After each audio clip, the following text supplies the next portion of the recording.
Hello friends, नमस्कार। स्वागत है आपका उज्जवल क्लासेस यूट्यूब चैनल में। मैं प्रेमलता आप लोगों का स्वागत करती हूं। आज इस वीडियो में हम सामाजिक अध्ययन के अति महत्वपूर्ण वस्तुनिष्ठ प्रश्न करेंगे जो CTET, KVS, UPTET में पूछे गए हैं और आगे पूछे जा सकते हैं। सामाजिक अध्ययन का 12 पार्ट वीडियो अपलोड हो चुका है। अगर आप लोग अभी तक नहीं देखे हैं तो उस वीडियो को भी देखें। तो चलिए शुरू करते हैं। क्वेश्चन नंबर 40, किस अधिनियम में भारतवासियों को अपने देश के प्रशासन में कुछ हिस्सा लेना संभव बनाया? ऑप्शन है गवर्नमेंट ऑफ इंडिया एक्ट 1858 ईस्वी, इंडियन काउंसिल एक्ट 1861 ईस्वी, चार्टर एक्ट 1833 ईस्वी, चार्टर एक्ट 1853 ईस्वी। तो इसका सही आंसर है option B, Indian council act 1861 ईस्वी। इसका सही आंसर है। बढ़ते हैं अगले प्रश्न की ओर। प्रश्न संख्या 41, किस वर्ष राष्ट्रीय गीत वंदे मातरम पहली बार गाया गया था? ऑप्शन है 1896 ईस्वी, 1905 ईस्वी, 1930 ईस्वी, 1947 ईस्वी। इसका सही आंसर है ऑप्शन ए, 1896 ईस्वी में राष्ट्रीय गीत वंदे मातरम पहली बार गाया गया था। तो ऑप्शन ए इसका सही आंसर है। बढ़ते हैं अगले प्रश्न की ओर। प्रश्न संख्या 43, बनारस हिंदू विश्वविद्यालय के संस्थापक थे? ऑप्शन हैं डॉक्टर राधाकृष्णन, गांधी जी, मदन मोहन मालवीय, इनमें से कोई नहीं। तो इसका सही आंसर है ऑप्शन सी, बनारस हिंदू विश्वविद्यालय के संस्थापक मदन मोहन मालवीय थे।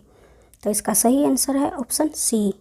बढ़ते हैं अगले प्रश्न की ओर। प्रश्न संख्या 44, निम्नलिखित में से सबसे पहले बाद में क्या हुआ? निम्नलिखित में से सबसे पहले बाद में क्या हुआ? ऑप्शन से हड़प नीति, बंगाल का विभाजन, अस्थायी बंदोबस्त, सहायक संधि। तो इसका सही आंसर है सबसे बाद में बंगाल का विभाजन हुआ था। तो इसका सही आंसर है ऑप्शन बी, बंगाल का विभाजन। बढ़ते हैं अगले प्रश्न की ओर। प्रश्न संख्या 45, प्रेम पचीसी के रचनाकार हैं? हमसे पूछा गया है प्रेम पचीसी के रचनाकार हैं। ऑप्शन हैं प्रेमचंद, फणीश्वर नाथ रेणु, जयशंकर प्रसाद, महादेवी वर्मा। तो इसका सही आंसर है प्रेम पचीसी के रचनाकार हैं प्रेमचंद्र जी। तो इसका सही आंसर है ऑप्शन ए। बढ़ते हैं अगले प्रश्न की ओर। प्रश्न संख्या 46, ब्रिटिश शासन के दौरान भारत में उद्योगों का कोई स्वतंत्र विकास नहीं हुआ। इसका कारण था भारी उद्योगों का अभाव, विदेशी पूंजी की कमी, प्राकृतिक संसाधनों की कमी, धनिक वर्गों द्वारा भू संपत्ति में निवेश करने का प्राथमिकता। इसका सही आंसर है ऑप्शन ए, भारी उद्योगों का अभाव था अंग्रेज शासन के दौरान। तो ऑप्शन ए इसका सही आंसर है। बढ़ते हैं अगले प्रश्न की ओर। प्रश्न संख्या 47, महायान बौद्ध धर्म के अंतर्गत ऑप्शन हैं मूर्तियों में बुद्ध की उपस्थिति सिर्फ कुछ संकेत के माध्यम से दर्शाई जाती थी, बुद्ध की प्रतिमाएं बनाने जाने लगी, बोधिसत्वों को नहीं स्वीकारा गया क्योंकि उन्हें अभी भी ज्ञान प्राप्त करना बाकी था, मूर्तिकला के केंद्रों के रूप में मथुरा एवं तक्षशिला का पतन हुआ। तो हमसे पूछा गया है यहाँ पे महायान बौद्ध धर्म के अंतर्गत बुद्ध की प्रतिमाएं बनाने जाने लगी। तो इसका सही आंसर है ऑप्शन बी। बढ़ते हैं अगले प्रश्न की ओर। प्रश्न संख्या 48, निम्नलिखित में से कौन सा बौद्ध धर्म के 3 रत्नों में नहीं है? हमसे नहीं पूछा गया है। ऑप्शन से अहिंसा, संघ, बुद्ध, धम्म। तो 3 रत्नों में संघ भी शामिल है, बुद्ध भी शामिल है, धम्म भी शामिल है। हमसे गलत पूछा गया है तो ऑप्शन ए इसका सही आंसर है, ऑप्शन ए। बढ़ते हैं अगले प्रश्न की ओर। प्रश्न संख्या 39, द्वितीय बौद्ध संगति का आयोजन किसके शासनकाल में हुआ था? ऑप्शन है उदयभद्र, महापद्मनंद, अशोक, कालाशोक। तो इसका सही आंसर है द्वितीय बौद्ध संगति का आयोजन कालाशोक के शासनकाल में हुआ था। तो ऑप्शन डी इसका सही आंसर है। बढ़ते हैं अगले प्रश्न की ओर। प्रश्न संख्या 50। बौद्ध धर्म का भारत से निकल करके किन देशों में गया? बौद्ध धर्म भारत से निकल करके किन देशों में गया? ऑप्शन है जापान, चीन, कोरिया, ये सभी। बौद्ध धर्म भारत से निकल के जापान, चीन, कोरिया में भी गया। तो इसका सही आंसर हो जाएगा ऑप्शन डी। बढ़ते हैं अगले प्रश्न की ओर। प्रश्न संख्या 51। जैन धर्म और बौद्ध धर्म में भिक्षुनियों के लिए आरंभिक विहार बने होते थे। ऑप्शंस हैं मिट्टी के, पत्थर के, लकड़ी के, ईंटों के। तो इसका सही आंसर है ऑप्शन सी। जैन बौद्ध धर्म में विहार जो बने होते थे लकड़ी का बने होते थे। तो इसका सही आंसर ऑप्शन सी है। बढ़ते हैं अगले प्रश्न की ओर। प्रश्न संख्या 52। एम्फोरा एक था। इटली का सिक्का, लाल चमकदार बर्तन, लंबा एवं दोनों तरफ हत्थे लगाकर जार, छिद्र युक्त बर्तन। ये एक तरह का जार था।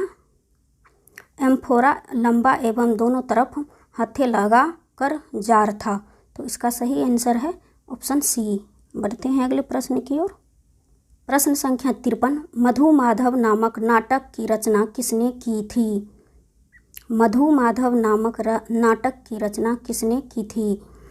ऑप्शंस हैं भास, कालिदास, भवभूति, बाणभट्ट। मधुमालती नामक नाटक की रचना भवभूति ने किया था। तो इसका सही आंसर है ऑप्शन सी। बढ़ते हैं अगले प्रश्न की ओर। प्रश्न संख्या 54। चाणक्य को किस नाम से भी जाना जाता है? चाणक्य को किस नाम से भी जाना जाता है? ऑप्शन हैं भट्टस्वामी, विष्णुगुप्त, राजशेखर, विशाखादत्त। चाणक्य को विष्णुगुप्त नाम से भी जाना जाता है। तो ऑप्शन बी इसका सही आंसर है। बढ़ते हैं अगले प्रश्न की ओर। प्रश्न संख्या 55। किस मौर्य सम्राट ने जैन भिक्षु बनने के पश्चात सिंहासन त्याग दिया? ऑप्शंस हैं चंद्रगुप्त, अशोक, कुषाण, बिंदुसार। मौर्य सम्राट चंद्रगुप्त जी ने भिक्षु बनने के पश्चात सिंहासन त्याग दिया था। तो ऑप्शन ए इसका सही आंसर है। बढ़ते हैं अगले प्रश्न की ओर। प्रश्न संख्या 56। इंडिका का लेखक था अल्बरोनी, जस्टिन, मेगास्थनीज, चाणक्य। इंडिका के रचनाकार मेगास्थनीज हैं। ऑप्शन सी इसका सही आंसर है। बढ़ते हैं अगले प्रश्न की ओर। प्रश्न संख्या 57। मौर्य काल का अंतिम शासक कौन था? ऑप्शन हैं बिंदुसार, चंद्रगुप्त मौर्य, देववर्मन, विद्रथ। तो इसका सही आंसर है ऑप्शन डी। मौर्य काल का अंतिम शासक विद्रथ था। तो ऑप्शन डी इसका सही आंसर है। प्रश्न संख्या 58। अशोक का धम्म था अच्छे व्यवहार का सिद्धांत, एक आदर्श, सम्राट अशोक द्वारा प्रतिपादित विचारों की एक सम्मिष्ट, उपरोक्त सभी। तो इसका सही आंसर है ऑप्शन डी। अशोक के धम्म में ये तीनों विचार थे। इसका सही आंसर है। धम्म का अर्थ होता है धर्म। बढ़ते हैं अगले प्रश्न की ओर। प्रश्न संख्या 59। भारतीय इतिहास में पहली बार लोगों के जन्म एवं मृत्यु का पंजीकरण किस काल में किया गया था? ऑप्शन हैं महाजनपद काल, गुप्त काल, कुषाण काल, मौर्य काल। तो भारतीय इतिहास में पहली बार जन्म एवं मृत्यु का प्रमाण पत्र मौर्य काल में किया गया था। तो ऑप्शन डी इसका सही आंसर है। बढ़ते हैं अगले प्रश्न की ओर। प्रश्न संख्या 60। अजंता गुफा में चित्र में इस्तेमाल किए गए रंग निम्न में से किस सामग्री से प्राप्त किए गए हैं? ऑप्शन हैं पौधों और खनिज, स्लेट, पशु अंगों के अवशेष, ग्रेफाइट। तो इसका सही आंसर है अजंता के गुफा में इस्तेमाल किए गए रंग पौधों एवं खनिज की सामग्री से प्राप्त किए गए थे। पौधों एवं खनिज, इसका सही आंसर ए है। मिलती हूँ अगले वीडियो में नए प्रश्नों के साथ। तब तक आप लोग रिवीजन करते रहिए, पढ़ते रहिए। Thank you so much.